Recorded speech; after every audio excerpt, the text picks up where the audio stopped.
बिस्मिल्लाहिर्रहमानिर्रहीम। खातिन हज़रात, मैं हूं अख्तर अब्बास और आप सबको अस्सलाम वालेकुम। एक सवाल जो बहुत किया जाता है वो ये कि बुरी सास को कैसे पहचानें। अच्छा, अगर आप इसको दूसरे अल्फाज में लें तो लड़कियां ये चाहती हैं कि वो किसी बुरी सास की, बदतमीज सास की बहू ना बने। कैसे उससे अवॉइड किया जाए या क्या उससे बचा जा सकता है। कुछ लोग कहते हैं कि ये वक्त में होता है, किस्मत में लिखा हुआ है कि बुरी सास ही मिलनी है। और देखिए, जिस तौर पे बुरा खाना और बुरा टेस्ट हमारे किस्मत में नहीं होता, वो हमारी चॉइस में है। तो अगर आप चॉइस बेहतर कर लें, आप जमीन पे बैठना चाहते हैं, इट्स योर चॉइस। कुर्सी पे बैठना चाहते हैं, मूड़ी पे बैठना चाहते हैं, सोफे पे बैठना चाहते हैं, खड़े रहना चाहते हैं, ये चॉइस है, किस्मत नहीं है। तो जहां चॉइस बेहतर होने की गुंजाइश हो, क्योंकि ये उम्र भर का सौदा है, ये आप गलत फैसला अगर कर लोगे और जल्दी में फैसला कर लोगे सोचे बिना, तो फिर उस बेटी को, अच्छा बेटी कौन होती है? जिसको आपने आंखों की पलकों पे रख के पाला होता है, जो कॉलेज स्कूल में टॉपर होती है, यूनिवर्सिटी में मतलब अपने ग्रुप्स को, क्लासों को एंगेज रखती है, लोग उसकी तारीफ कर रहे होते हैं, पर वहां जाती है वो डिप्रेशन में चली जाती है, हर कोई उसको दबाता है, बेइज्जती करता है। एक तो ये याद रखिएगा कि इल्म, दौलत, हुनर, खानदान, ये चार चीजें जरूर खाती हैं आपस में, चाहे सास की हो चाहे वो दूल्हे की हो। जरब खा के बराबर जिस चीज के बनती है वो रवैया है। हमको जो हर्ट करता है, हमको जो जिंदा मारता है, हमारी जिंदगी को जो जहर से भरता है, वो रवैया है।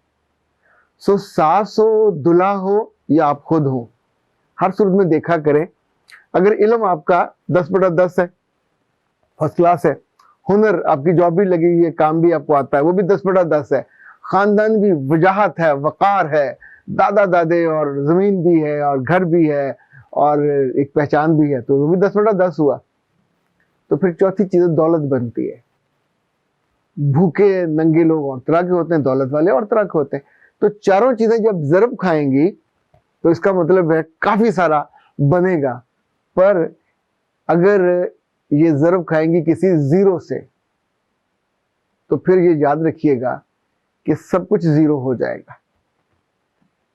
बुरे रवैये वाले लोग और बुरी रवैये वाली औरतें या बुरी आदतों वाली औरतें ये बारे में नहीं आती, लिहाज के साथ भी ना। यदि जब तक वो मर नहीं जाएंगी तब तक आपकी जिंदगी तो तत्ते तवे पे रहेगी। एक आसान उसका हम देख लेते हैं कि जब आप किसी घर जाते हो या वो आपके घर आते हैं, तो हमारा फोकस आमतौर पर होता है मेहमानदारी करने पे। घर में से एक आध सियाने बंदे को हर सूरत में उस सास को फोकस करना चाहिए। दूल्हे बड़े होकर उम्र के साथ साथ ठीक हो जाते हैं, पर ये जो सास है, अगर ये कपत्ती रन मिल गई तो फिर आप सोचिए क्या बनेगा आपका। तो अगर वो वहां बैठी, उसके माथे पे शिकने हैं, आंखें वो घूर रही है, ऐसे करके देख रही है तनकीदी निगाह से, और थोड़ी उसके अंदर जैसे आपको डिप्रेस करने वाली होती है, उसमें रिस्पेक्ट नहीं होती। लड़की को भी ऐसे ऊपर से लेकर नीचे तक, यानी एक होता आप अपनी बेटी को देखते हैं, लड़की को देखते हैं, यानी हम तो किसी फलदार पौधे को देखें तो अंदर तक राहत उतरती है। तो एक ऐसी बच्ची का आप इंतखाब करने आए हो जिसने माशाल्लाह आपका खानदान आगे लेके चल रहा है, उसकी इज्जत करनी होगी, उसका मान मर्यादा का ख्याल रखना होगा।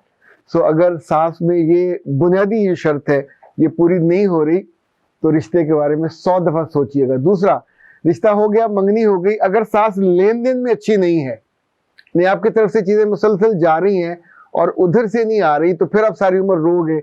एन शादी वाले दिन उनका जेवर नहीं आएगा, उनके कपड़े बरी नहीं आएगी, जो आपके वालदेन को तोहफे था, फिर आप कहोगे ना मोहल्ले में और खानदान में हमारी बेइज्जती हो गई। पर वो तो भाई नेचर ऐसी है, वो तो कहेगी अच्छा साढ़े नहीं होता, तो फिर वो अपने जैसा कोई ढूंढो ना, फिर उस खानदान में क्यों जाते हो जहाँ लड़की अच्छी है, खानदान भी अच्छा है, फिर उस जैसे बन के दिखाओ। ये तो एट पार दोनों को होना चाहिए, लेन देन में खास तौर पे। ये सिर्फ देन ही देन नहीं हो सकता, लेन भी साथ होता है, बराबर होगा। आप लड़के को तोहफे देते हैं तो लड़के वालों को भी लड़की वालों को तोहफे, या दोनों तय कर लें कि नहीं लेन देन करना, दोनों तय कर लें तो भी चल जाएगा। पर एक दिए जाए और दूसरा ना दे तो फिर वो फिक पड़ती है और रिश्ता नहीं होता।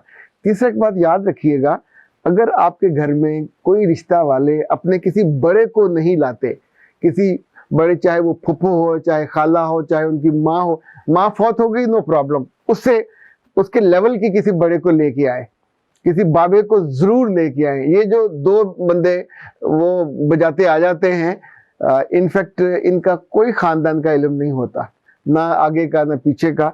तो जब ये आया करें तो सारे काम छोड़ के, मर्दों में से लाजिम है कि आप उनसे पूछें कहाँ के हैं, किस खानदान के हैं, किस जगह के हैं, कोई जमीन, पंजाबी में कहते हैं जमीन बंदा भी है कि नहीं है।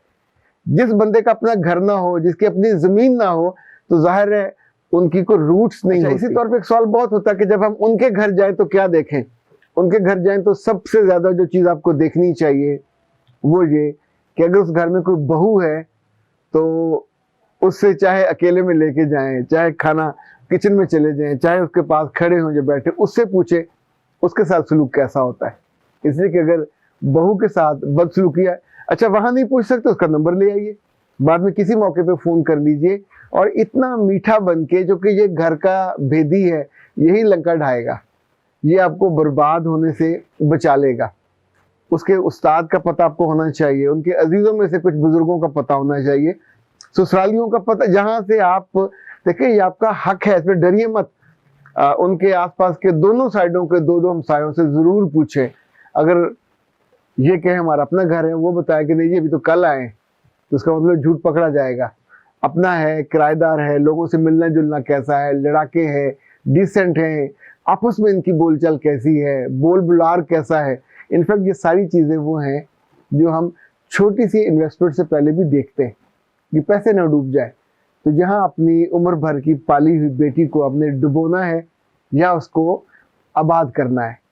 इनफैक्ट कोई ऐसी गलती जल्दी में मत कीजिएगा कि एक बाहर अच्छा लग रहा है, लड़का बड़ा खूबसूरत है, पर अकेले लड़के से अगर शादी होनी होती तो वो लव मैरिजेज ही हो रही होती ना, क्योंकि आपका असल मसला खानदान से शुरू होता है। अगले दिन ही शादी के बाद वो बच्ची बेचारी फिर रोती कुरलाती रहती है, मुझे तुम कम लाई हो, तुम्हें खाना पकाना नहीं आता, तुम्हें ये नहीं आता, तुम्हें वो नहीं आता। बहुत सी चीजें हैं जो बिल्कुल इब्तिदा में आपको क्लियर कर लेनी चाहिए। उससे ये होगा कि एक बुरी सास का इंतखाब आपके हाथों नहीं होगा और आप एक बुरी सास की बहू नहीं बनोगे। ये फैसला अच्छा आपके हाथों हो जाएगा, क्योंकि बाद में हार का और खराबी का कोई भी बाप नहीं बनता। किसके जिम्मे लगाओगे? अब्बा के? तो वो बेचारे क्या कहेंगे? अम्मा से कहेंगे कि अम्मा तुम जिम्मेदार हो। ये एक कलेक्टिव डिसीजन होना चाहिए। जैसे हॉकी में अकेला बंदा डी से जाके दूसरी डी तक गोल नहीं कर सकता जब तक सेंटर फॉरवर्ड साथ ना हो, राइट इन साथ ना हो, राइट आउट साथ ना हो, इवन पीछे हाफ वाले उसके साथ कोलैबोरेशन में ना हो। तो आपके भाई, आपके अब्बा जी, या उस मौके पे जरूर एक दो लोगों को बुला लीजिए कि कुछ सियाने साथ हो, तो सियाना बंदा सियाना ही होता है। वो कभी आपसे जल्दी में जो जुबान तत्ते तत्ते खाने से भी जलती है ना, उससे बंदा बच जाता है। अख्तर अब्बास को दीजिए इजाजत। अस्सलाम वालेकुम।